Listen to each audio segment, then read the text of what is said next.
пацан, чё, куда? О, Абая, правда, 500. Абая, правда, пацаны, садитесь, бесплатно дают. Давайте, садитесь, вот друг. Где ты читаешь мысли мои?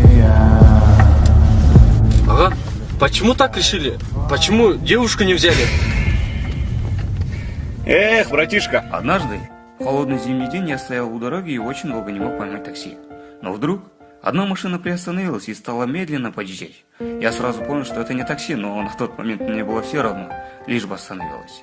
Я уже радовался, что наконец сяду в теплую машину. Как вдруг она проехала мимо меня и остановилась около девушки, которая стояла прямо позади меня и также ловила такси. Мне на тот момент было очень обидно.